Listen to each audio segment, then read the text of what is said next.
Très abordable sous l'ancien régime, celui du président Boni Yayi, le coût de l'Internet a drastiquement augmenté sous la rupture.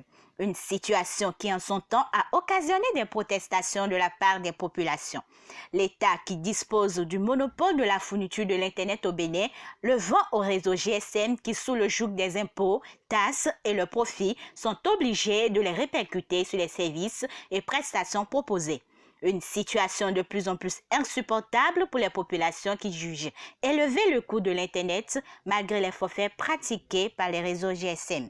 Comparaison n'est pas raison, dit-on, mais au vu des prix agréés, le Bénin se positionne selon Alliance for Affordable Internet à la 22e place au rang africain sur 80 pays avec 2913 francs CFA par coût du gigaoctet, derrière le Ghana, 2288 francs CFA, le Niger et le Sénégal avec 1942 francs et le Nigeria avec 1529 francs CFA par gigaoctet. Malgré ce positionnement du Bénin, les populations crient leur ras-le-bol et donnent ici leur appréciation. Par rapport au coût des forfaits Internet aujourd'hui dans notre pays, je pense que nous allons forcément trouver ça un peu cher par rapport à ce que nous gagnons.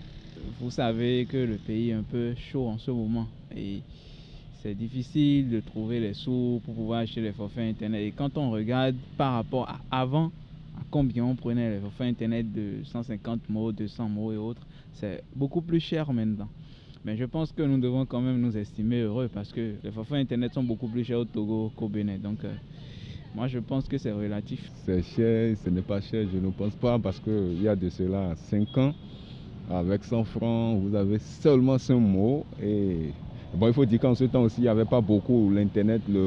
Beaucoup ne se donnaient pas aussi comme ça à l'Internet. Quand vous connectez en ce temps, à peine vous trouvez 5 personnes, surtout sur Facebook.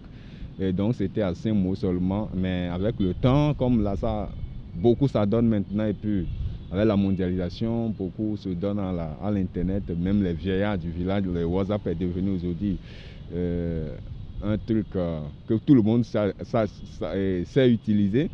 Et donc, on a vu que des améliorations ont été faites. Parce qu'avec 100 francs aujourd'hui, vous avez non seulement 5 mots, mais au moins 40 mots, si je me rappelle bien. Et puis, c'est vrai, jusqu'à présent, parce qu'au plus nous évoluons, les choses, il y a d'amélioration, mais la cherté de la vie aussi est en train de montrer que, bon, on n'a pas fait grand pas, en fait. Donc, on ne dira pas que c'est un poste, parce qu'on a aussi des pays aujourd'hui où l'accès à l'Internet est complètement gratuit. Et comparativement à ces pays, on pourrait dire que, bon, dans notre pays, l'Internet est vraiment cher parce que, il y a de cela, avant-hier, moi, il faut faire 500, je n'ai pas fait grand chose et puis, bon, c'était parti. En dehors des populations, un acteur de la société civile, Anselme Amoussou, secrétaire général de la Confédération des syndicats autonomes du Bénin, CSA Bénin, donne également son impression par rapport aux coûts et services offerts par les GSM. Je n'ai pas les éléments de comparaison, mais quand je regarde un peu, je veux dire les éléments de comparaison dans la sous-région, mais quand je regarde ce qui se passe chez nous, je pense que c'est un peu cher. La communication est chère de façon générale et l'Internet est de plus en plus cher. Comme un néophyte, je dis, on ne peut pas vendre du vent et faire faillite. Et donc, quel que soit le prix auquel les opérateurs vont mettre l'Internet ou la communication au Bénin, ou dans n'importe quel pays, ils ne peuvent pas faire faillite. Alors, pourquoi cette inflation? Je donne un exemple qui nous touche directement ici à la Bourse du Travail et dans nos maisons en tant que citoyens et utilisateurs de Internet. Vous savez que jusqu'à il y a quelques mois, on pouvait encore souscrire les abonnements mensuels de 15 000. Ce qu'ils appellent l'option libre. De 15 000. Aujourd'hui, c'est interdit. Vous ne pouvez pas faire moins de 25 000. Donc, ce seul exemple montre déjà qu'il y a une inflation, une augmentation donc, du prix de l'Internet. Et je trouve que c'est une contradiction. C'est une contradiction de la part d'un gouvernement qui est en train de mettre des réformes dans l'utilisation de l'Internet, dans la contribution de l'Internet au développement. Aujourd'hui, il y a plein de choses, plein d'actes administratifs que nous pouvons faire de nos maisons par Internet. Ça veut dire que le gouvernement est dans la posture de quelqu'un qui veut obliger les citoyens à utiliser Internet pour se faciliter un certain nombre de choses dans la vie individuelle, mais également dans la vie en tant qu'administré. Et donc, de ce point de vue-là, comment peut-on comprendre que, dans le même temps, il n'y ait pas d'accompagnement pour faciliter la connexion à Internet? Parce que si vous payez à quelqu'un 40 000, 50 000 aujourd'hui, combien voulez-vous qu'il mette dans la connexion Internet pour lui et sa famille? Pour lui et sa famille, le minimum, donc, c'est d'avoir un truc libre. Et pour avoir un truc libre, imaginez qu'il sorte 25 000 francs de son salaire. Ce n'est même pas tenable. Donc, je pense que là également, et ça fait partie des mesures globales dont je parle pour gérer un peu l'inflation galopante un peu partout aujourd'hui dans notre pays. Le gouvernement doit revoir sa copie. Toujours dans la même dynamique, le président de la Ligue pour la défense du consommateur au Bénin, Romain Abile Huéou, et Robin Franck Akrombessi, président de la Voix des consommateurs, trouvent que les citoyens béninois ne sont vraiment pas protégés dans ce jeu de pouvoir. La tarification du data, c'est comme un secret de polichinelle, c'est comme un couvent dans lequel on fait des choses et personne ne peut comprendre.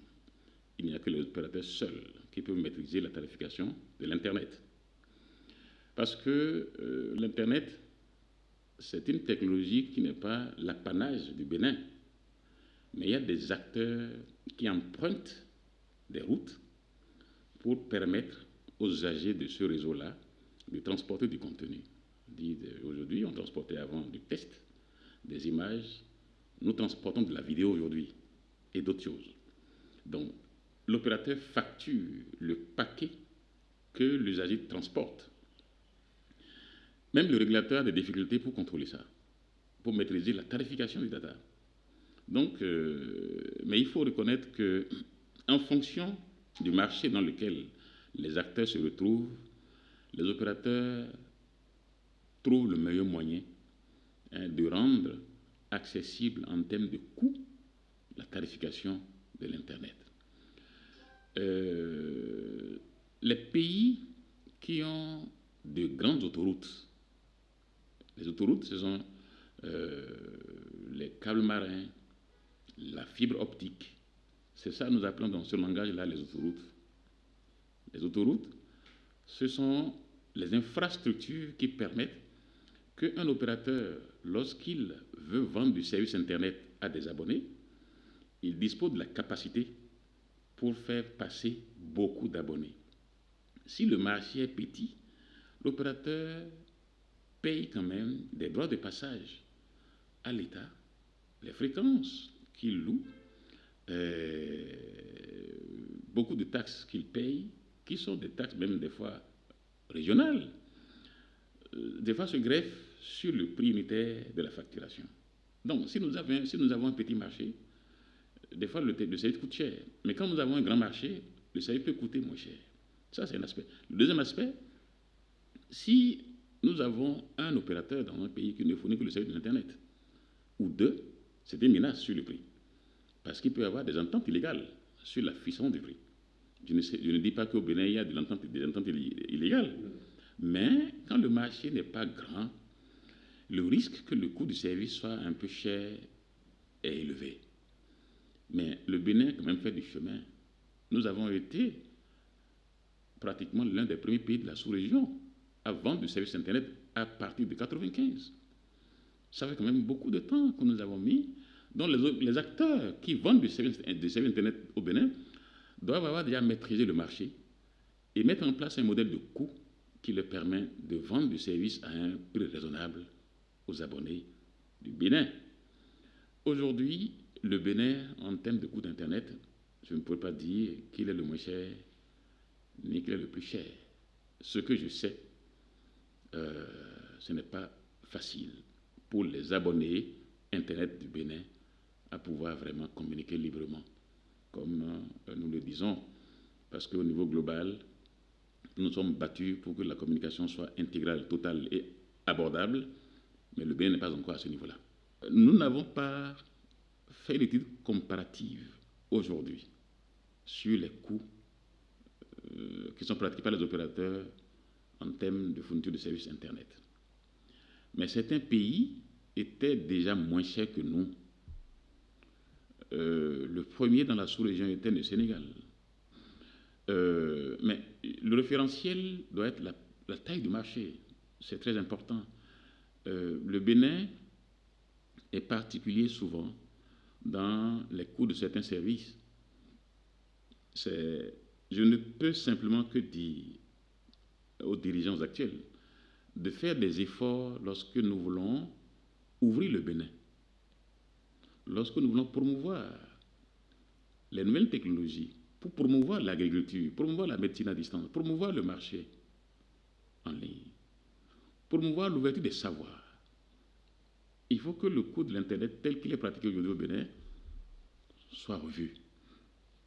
Soit revu afin que lorsque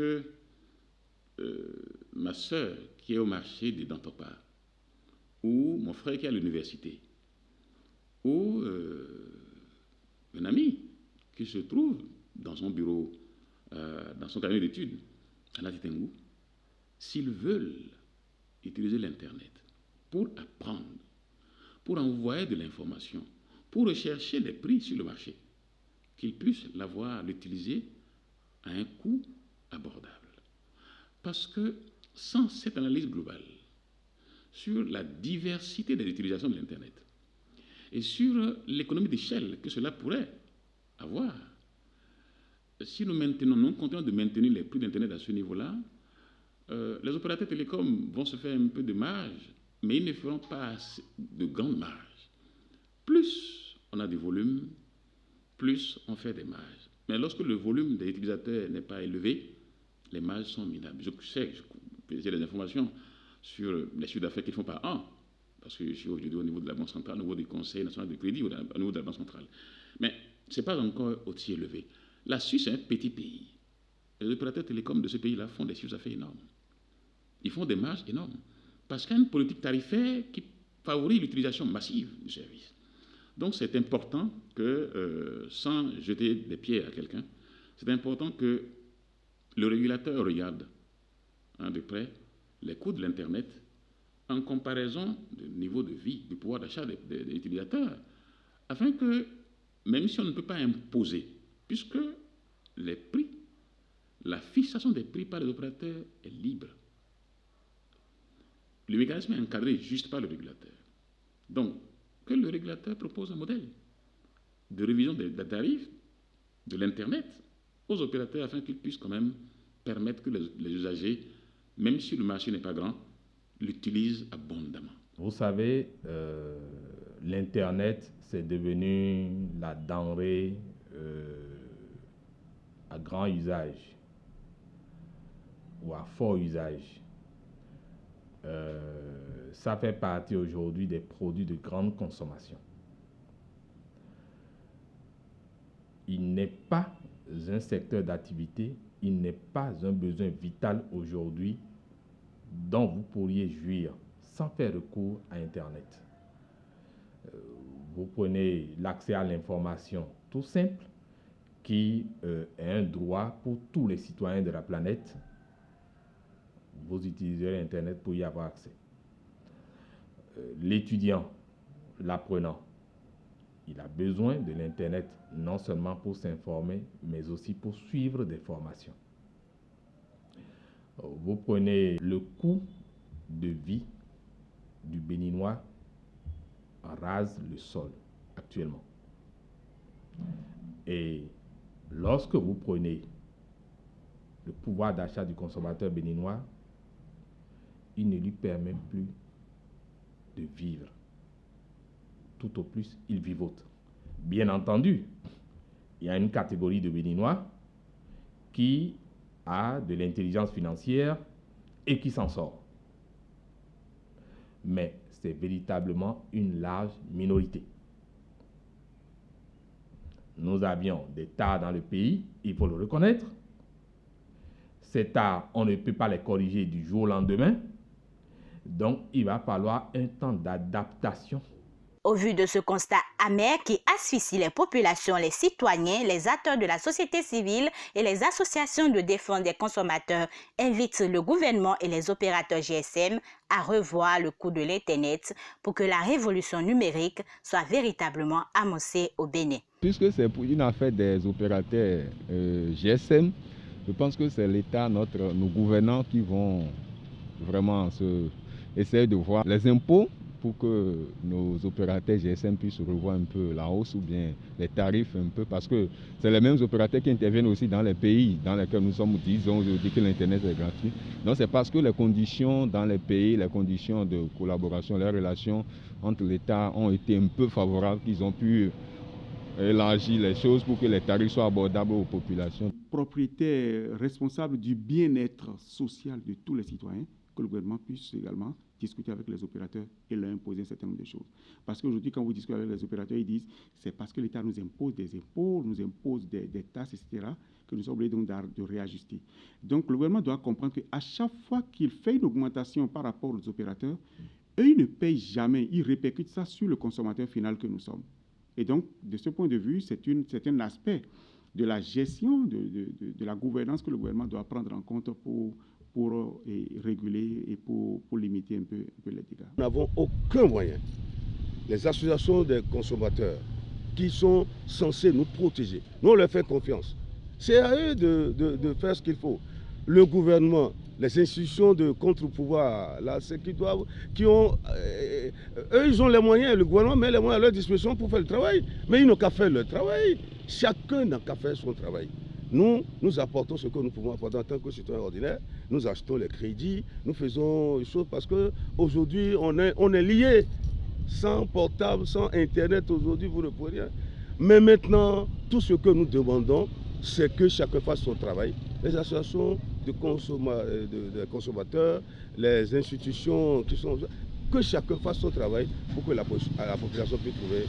C'est tout ce que nous demandons, ce n'est pas autre chose. Tout le monde devrait savoir, clair à son esprit, que le monde est un endroit impitoyable. Et peu importe votre force, il vous mettra à genoux si vous ne faites rien pour l'en empêcher. Et la même chose a été reprise par Justine Béhanzin, paix à son âme, une arrière-petite-fille de Béhanzin, qui disait ceci. On lui a demandé si dans la vie tu te retrouves face à un problème, qu'est-ce que tu fais? Elle dit, ben toi aussi tu deviens un problème et tu fais face au problème.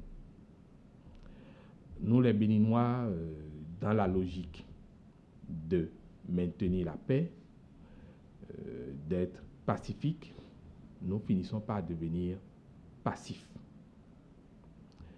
Et ce qu'il importe aujourd'hui que nous sachions, c'est que réclamer ses droits, ses intérêts socio-économiques n'a rien de non pacifique. Nous n'avons pas besoin de rentrer dans la rue, de faire des casses, de faire du mal à quelqu'un. Tout ce que nous avons à faire, c'est de réclamer chaque fois et toutes les fois qu'on abuse de nous. Et lorsque nous allons entrer dans la logique de l'action solidaire, qui est la force des consommateurs, il aura suffi qu'à chaque fois que nous décidons d'actions communes, surtout des boycottages, que tous les consommateurs ensemble respectent. Je vous garantis que le jour où nous allons faire ne serait-ce qu'une demi-journée morte avec plus de 5 millions de Béninois qui déposent leur portable, le gouvernement va changer de stratégie. Parce que jusque-là, le gouvernement ne ressent pas encore nos plaintes. Mais si nous choisissons la voie du silence, de la neutralité ou de l'absence, ça veut dire que nous consentons parfaitement à ce que nous subissons de la part des opérateurs. Parce que le politicien fonctionne comme ça. Il attend de voir le niveau de ras-le-bol du peuple. Quand le peuple dit « nous n'en pouvons plus », le politicien, il ravise et change de fusil d'épaule. Mais tant que nous allons choisir de ne pas être solidaires des actions des associations de consommateurs, ça veut dire que nous-mêmes, nous avons fait le lit pour qu'on continue de nous voler, de nous piller. Rappelez-vous, MTN Mobile Money est rentré dans nos comptes et a ramassé nos sous des multiples de 500 francs. Nous avons mené des actions, nous avons saisi toutes les autorités. Mais les dirigeants attendent la réaction du peuple. Et tant que les consommateurs ne vont pas se dire, eh bien, si les sous ne retournent pas dans les comptes, nous déposons tous les comptes Mobile Money. Lorsque nous allons faire ça, vous allez voir, Ils vont non seulement rembourser les fonds, mais ils vont réparer les préjudices que nous avons subis. Ce cri de cœur des populations parviendra-t-il aux oreilles des opérateurs et du gouvernement? L'avenir nous le dira.